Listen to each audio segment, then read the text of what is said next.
And the rest, as they say, is history. Kai Havertz's injury ultimately leads to an Orn Bomba. Eberechi to Arsenal Gia Hui goal. That's the wrong transfer journalist. But a mental evening. First of all, condolences to Spurs, condolences to Seb and Ben.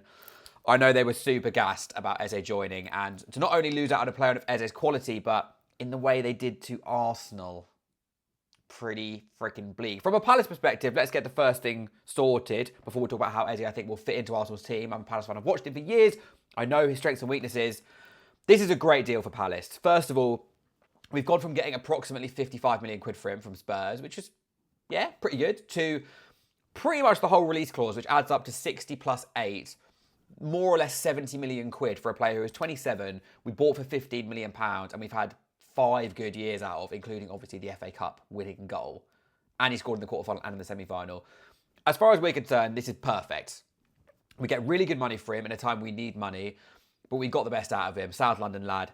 I would be amazed if any Palace fan on the planet has any ill feeling towards Eze right now. Shout out to him. He's a big Arsenal fan as well.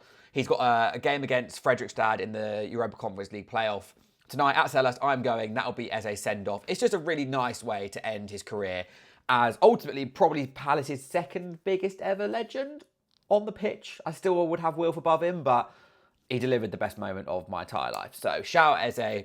We'll love you forever. But you Arsenal fans watching this don't care about that. You care about where he fits into the team.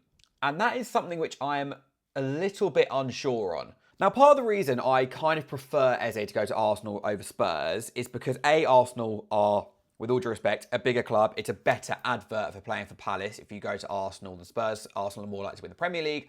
They're in the Champions League on a consistent basis now. Spurs would have been a great move for Eze, and I think he would have been the main man there. But Arsenal overall looks better for Palace.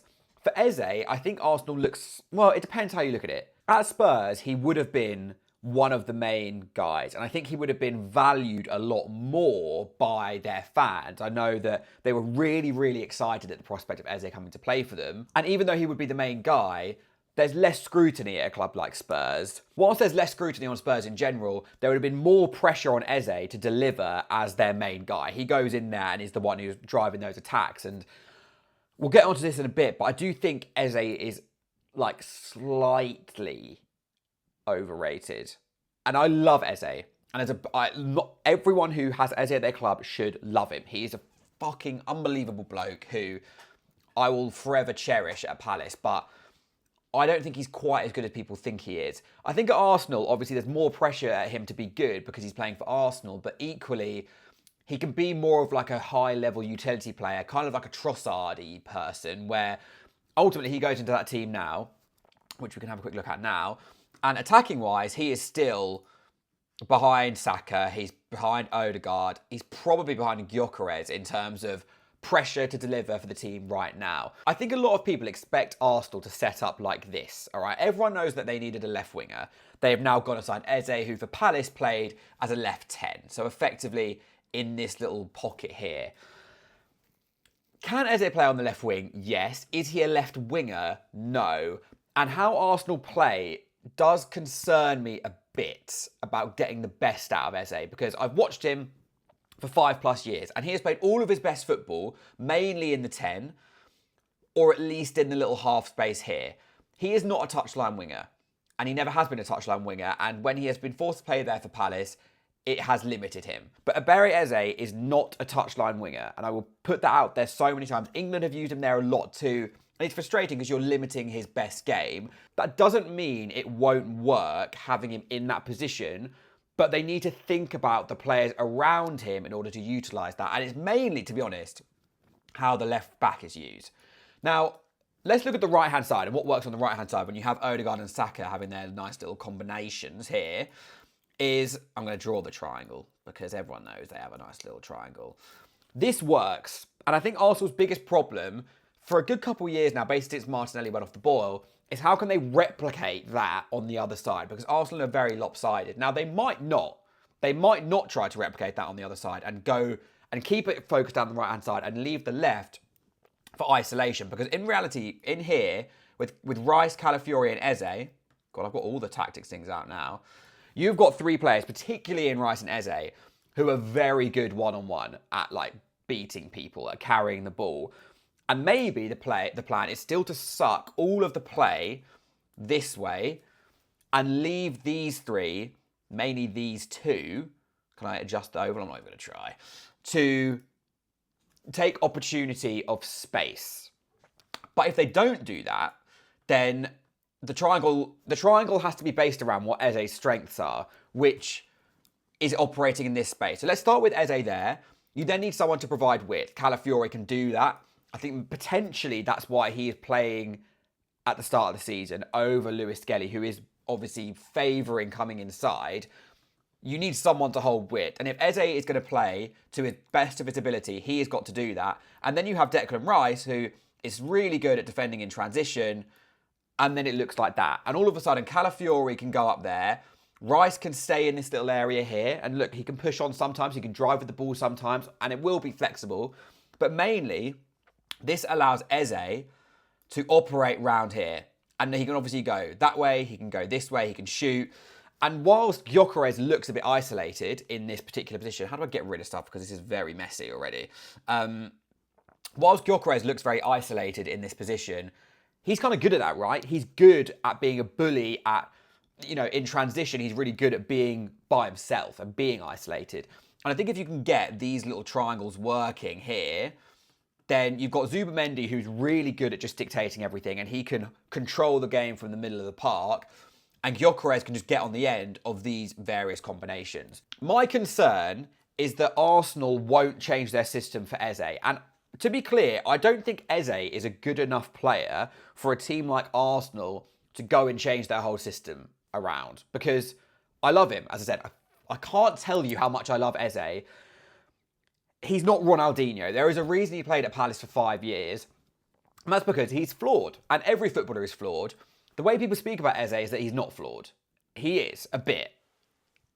And I think it would be understandable if Arsenal said, you know what, we're going to carry on playing the same way, which is basically having Eze out here, Rice here, Lewis Skelly, or someone Calafiore here.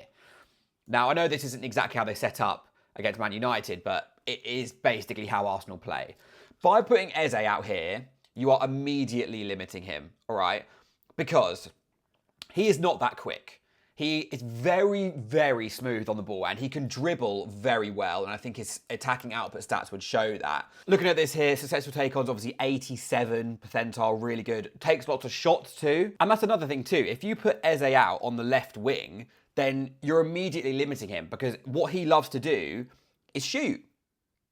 And he can't shoot from that far out. One thing that's interesting, actually, just looking at this now, when you think of the ideal profile that Arsenal's need on that left wing, you kind of got, in terms of statisticals, that's not a word, a lot of people who Arsenal have been linked with. Cunha, Trossard already plays for them, Bukayo Saka already plays for them, and Gordon.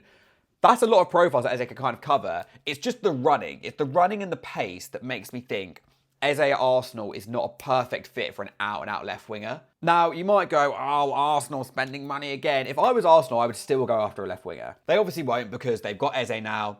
They've also got Madueke who can play there. They've got Martinelli who can play there. Even when he's fit, Jesus can play there. I also wouldn't be surprised to see Saka get some minutes down the left with Madueke playing on the right.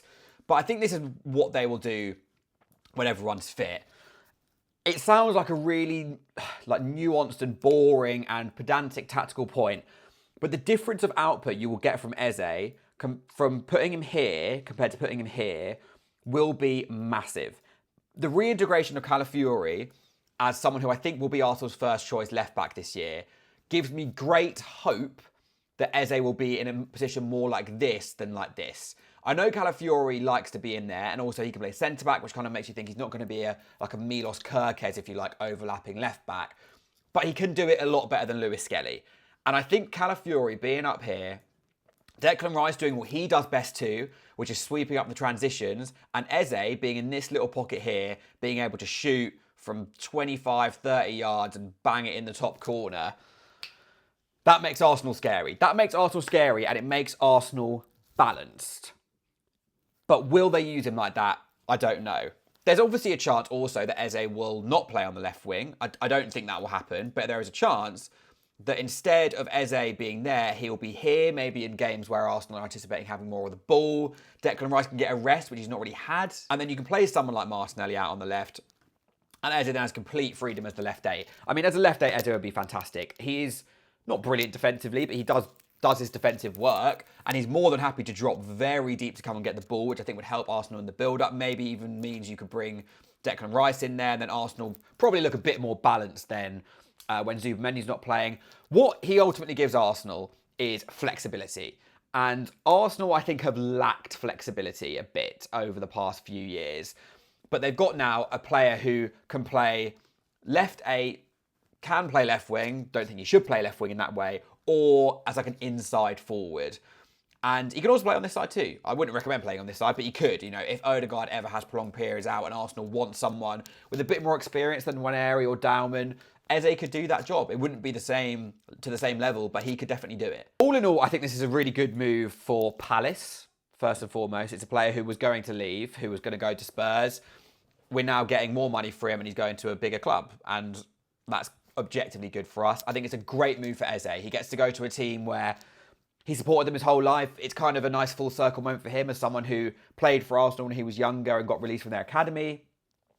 It's also good for him in terms of the pressure on his personal shoulders. The pressure on the team is obviously massive, but Eze himself is not directly responsible for a lot of that pressure. He can share that load with Saka, with Gyökeres, with whoever.